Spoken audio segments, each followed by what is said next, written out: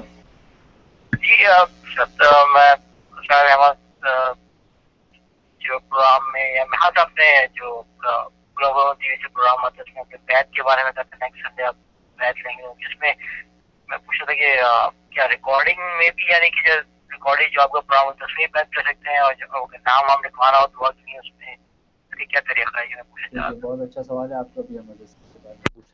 بہت شکریہ. وہ اسرار رحمت جو ٹی وی 1 گلوبل پر آتا ہے ہر اتوار کو، تو وہ first Sunday of the month جو ہے وہ میں بیت لیا کرتا ہوں. یہ آنے والی اتوار کو انشاءاللہ میں بیت لوں گا. تو اس کے لیے ہے کہ آپ ای میل کے ذریعے سے اپنا نام بھیج دیں کہ میں جو بیت ہونا چاہتا ہوں، تو آپ کو جو ہے وہ بیت میں شامل کر لیں گے، اور پھر لائیو اس پروگرام کے اندر الفاظ بیت کے تلقین ہو جائیں گے. لیکن اگر آپ اس وقت نہیں موجود ہیں تو ریکارڈنگ پروگرام چل رہا ہے، تو میں نے کہا تو ریکارڈنگ پروگرام میں بھی اگر آپ الفاظ دہرا لیں گے تو بھی آپ کی بیت ہو جاتی ہے. چنانچہ یہ ریکارڈنگ جو ہے منڈے کو رات 1 بجے آتی ہے، اور سیٹرڈے کو دوپہر 1 بجے تو ریکارڈنگ آتی ہے. تو اس میں بھی اگر ریکارڈنگ میں بھی آپ الفاظ دہرا لیں گے تو بیت ہو جائیں گے. اور بیت ہونے کے بعد آپ ایک سادہ لفافے میں ایک جو خط ڈال دیں گے، اس میں بتا دیں گے فلاں تاریخ کے پروگرام میں ٹی وی پر بیت ہوا ہوں، تو لہٰذا وہ آگے مجھے ہدایات بھیج دیں. تو پھر میں آپ کو جو مزید تفصیلات چیزیں معمولات بھیج دوں گا جو بیت ہونے کے بعد مرید کو کرنے ہوتے ہیں. تو انشاءاللہ یہ آنے والے سنڈے کو میں بیت کروں گا. تو آپ ای میل کے ذریعے سے اپنا نام جو اسرار رحمت کی جو ای میل ہے arahmat@gmail.com، اس پہ آپ ای میل بھیج دیں، انشاءاللہ میں بیت کر لوں گا. جی ناظرین، اب اس وقت ہمارے ساتھ ہیں کامران انڈیانا سے. جی السلام علیکم.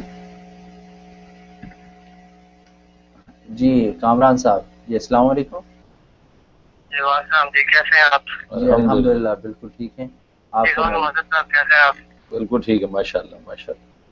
جی کیسے میں حضرت صاحب اس لیے آپ کو کال کرنا تھا کہ مجھے آپ کو واپس ای میل مل گیا تھا واپس، تو میں نے آپ کو اس کا کہنا تھا شکریہ. تو جو میں آپ کو پھر وہ بھیج دوں گا جو میں نے وہ آپ کو کرنا تھا. باقی میں نے یہ کہنا تھا کہ یہ آج اللہ کا بہت شکر ہے کہ کام مل گیا، کیونکہ یہ سب آج اللہ پاک نے میں پڑھتے تھی، تو میں نے آج کہا کہ اس سال جو اللہ پاک مجھے ایک اور سال زندگی دے گا، میں اپنے آپ کو اتنا بدلوں گا کہ جو بھی آپ انشاءاللہ بس آپ کی دعا میں ضرور رکھیں، اور بس یہ کریں کہ انشاءاللہ میں اس کے بعد اپنے آپ کو اتنا بدلنا چاہتا ہوں کہ مجھے صرف اللہ اور اس کے رسول صلی اللہ علیہ وسلم میرے دل میں ہے. بس یہ کہنا تھا. تو آپ کا بہت شکریہ. جی السلام علیکم. بہت مبارکباد، آپ کی برتھ ڈے ہے آج. جی حضرت سے. ہاں ماشاءاللہ، بہت خوشی ہوئی. اللہ تعالیٰ نام بھی آپ کا کامران ہے، انشاءاللہ آپ کو اللہ کامیاب و کامران کریں گے.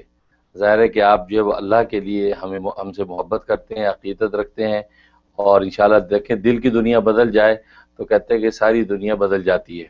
اصل دل ہی کی دنیا ہے. کہتے ہیں کہ دل کا موسم سہانا ہو تو ساری دنیا سہانی لگتی ہے، اور دل کا موسم اگر اداس ہو تو ساری دنیا اداس لگتی ہے. جب دل کا تعلق جو ہے یہ باغ و بہار کے مالک سے ہو جائے تو یہ پھول پتیوں پر فریفتہ ہونے کے بجائے ان پھول پتیوں کے مالک کے ساتھ جب رابطہ ہو جائے تو دل ہی کے اندر باغ و بہار جو ہے وہ جو اگ جاتے ہیں اور ان کی مہک پھوٹتی ہے. تو اللہ کا قرب تو اصل چیز ہے. تو ہمارے ذریعے سے اگر اللہ کا قرب آپ کو مل رہا ہے اور آپ آگے بڑھ رہے ہیں، اور یہ وہ ماشاءاللہ آپ کی برتھ ڈے بھی ہے، تو اللہ تعالیٰ ایک نئے عزم کے ساتھ جو ہے آپ کو جو ہے آئندہ کی زندگی گزارنے کی توفیق عطا فرمائے، اپنا قرب خاص عطا فرمائے. اور میں تو ہمیشہ کہا کرتا ہوں اللہ کا دین تو اتنا خوبصورت اور حسین ہے کہ اس پر عمل کر کے دین دنیا کا حقیقی لطف ملتا ہے. یہ لوگ اللہ سے غافل ہو کے یا اللہ کے دین کو پامال کر کے جو تفریح اور عیاشی کرتے ہیں وہ تو غلاظت ہی غلاظت ہے، گندگی گندگی ہے. وہ حقیقت میں وہ پاکیزہ لطف نہیں ہے. لیکن یہ دین کو جو اپنے ساتھ لے کر اللہ کا قرب پا کے جو جو لطف اٹھاتے ہیں دنیا کی نعمتوں کا، تو وہ لطف نعمتوں کا تو دوبالا ہو جاتا ہے، دنیا میں جنت کا مزہ آ جاتا ہے۔ اس لیے اپنے اس مالک کو بھی یاد رکھے انسان، اور انسان دنیا کے اندر جو نعمتیں اس مالک نے اتار رکھی ہیں اسی کے نام پر ان کو شروع کرے، اسی کے نام پہ اختتام کرے، بس اتنی سی ہدایت ہے۔ اس لیے صحیح مسلم کی حدیث ہے کہ کھانے کی نعمت سامنے آئی تو اللہ کے نام سے بسم اللہ کر کے اس کو شروع کریں اور آخر میں الحمدللہ کہہ دیں، تو فرمایا کہ غفر له ما تقدم من ذنبہ، اگلے پچھلے سارے گناہ معاف ہو جاتے ہیں۔ یعنی بھوک تو میٹھی میٹھی، 7 گناہ بھی مٹ جاتے ہیں، کتنا آسان ہے۔ کہا کہ دوستوں سے ملاقات کی، حدیث میں آتا ہے اس نیت سے کی اللہ کی رضا کے لیے، ان دوستوں سے محبت اللہ کے لیے، ان دوستوں سے بغض اللہ کے لیے۔ تو محبت اللہ کے لیے کرتے ہوئے جب ان کو گلے لگایا، مصافحہ معانقہ کیا، حدیث میں آتا ہے کہ ابھی یہ دونوں جدا نہیں ہو پاتے کہ اللہ ان دونوں کے گناہوں کو معاف کر دیتے ہیں۔ تو یہ کتنی عظیم نعمت ہے یہ دین اسلام ہمارا، کہ اس سے دنیا کے اندر ہی ہمارا دین اور آخرت چھپی ہوئی ہے۔ اس لیے حدیث میں آتا ہے کہ دنیا مزرعۃ للآخرہ، کہ یہ دنیا آخرت کی کھیتی ہے، اس دنیا میں ہماری آخرت چھپی ہوئی ہے۔ ہمیں جنگلوں میں بیابانوں میں نکل جانے کی ضرورت نہیں ہے، اس دنیا میں رہ کے ہمیں دنیا کے مالک کو پا لینا ہے، اس دنیا کی نعمتوں کو دیکھ کر ہی اس منعم کو ہمیں یاد رکھنا ہے، نعمتیں دینے والے کو، نعمتوں سے لطف اٹھا کے ہم نے اس نعمتیں دینے والے لطیف کو یاد رکھنا ہے، یا لطیف کہہ کے اس کے شکرانے کرنے ہیں، کیونکہ اسی نے نعمت میں لطف ڈالا ہے۔ ایک ہوتا ہی ہے کہ انسان غافل ہو کے دنیا کی نعمتوں سے لطف اٹھاتا ہے لیکن نعمت دینے والے لطیف کو بھول جاتا ہے، یہ اس کی حماقت اور نادانی ہے، حالانکہ مر کے جانا اس نے اسی کے پاس ہے۔ اس لیے دین اسلام جو ہے نعمتوں کا، دنیا کی نعمتوں کی لذتیں روکتا نہیں ہے، بلکہ لذتیں اٹھانے کا سلیقہ بتاتا ہے کہ دنیا کی نعمتوں سے لذتیں کیسے اٹھانی ہیں، اس کے حقیقی سرور تمہیں کیسے ملے گا۔ یہ تو گویا کہ منرل واٹر، آپ جو منرل واٹر خریدتے ہیں باٹل، خوش ہو کے پیتے ہیں، جی منرل واٹر نل کا پانی نہیں ہے، کیونکہ وہ پورا پاکیزہ شفاف کیا ہوا ہے، پورے کیمیاوی مراحل سے نکلا ہوا شفاف پانی۔ تو دین اسلام جو دنیا کی نعمتوں کا جو لطف دیتا ہے، یہ بالکل ہر طرف فلٹر کر کے، بالکل منرل واٹر کی بوتل کی طرح بالکل پاکیزہ کر کے تمہیں کھانا پینا اور سونا جاگنا اور لطف کی نعمتیں دیتا ہے۔ تو اس سے کیا ہوتا ہے کہ انسان جو ہے ہر نعمت کا حقیقی لطف پاتا ہے۔ تو اس سے بڑی خوشی ہوئی، آپ کے عزم کو قبول فرمائے، اور اللہ تعالیٰ میرے بزرگوں کی برکت سے آپ کو مزید ترقیاں عطا فرمائے۔ ناظرین، آپ یہ پروگرام انتہائی انفارمیٹیو ہے، بہت سی کالز اور ای میلز آتی ہیں، بہت انفارمیٹیو ہے، آپ لوگ سوالات کرتے ہیں، اس کا آپ کو دگنا فائدہ ہے، ایک تو آپ کو اپنے سوال کا جواب ملتا ہے، اور دوسرا بہت سے لوگ جو اس پروگرام کو دیکھتے ہیں ان کو بھی بعض اوقات انہی سوال کا، ان کے دلوں میں یہ سوالات ہوتے ہیں، ان کو بھی جواب ملتا ہے، تو ان کے لیے بھی مفید ہونے کی وجہ سے آپ کے لیے صدقہ جاریہ ہے۔ تو اگر آپ کے ذہنوں میں کوئی سوال آئے اور آپ کو یہ لگے کہ یہ عام سوال ہے اور لوگوں کے ذہنوں میں یہ ہو سکتا ہے، تو آپ بالکل ہیزیٹیٹ نہ کیجئے، اس کو پوچھئے، حضرت ہمارے ساتھ موجود ہیں، اور اس سے آپ کو بھی نفع ہوگا، اور بہت سے لوگ جب تک اس کو سنتے رہیں گے، اس سے مفید ہوتے رہیں گے، آپ کے حق میں صدقہ جاریہ رہے گا۔ ناظرین، اب اس سیگمنٹ کا وقت یہاں ختم ہوا جاتا ہے، ہم تھوڑی دیر کے بعد پھر آپ کی خدمت میں حاضر ہوں گے اپنے تھرڈ سیگمنٹ کے ساتھ، تو ہمارے ساتھ دے رہیے گا۔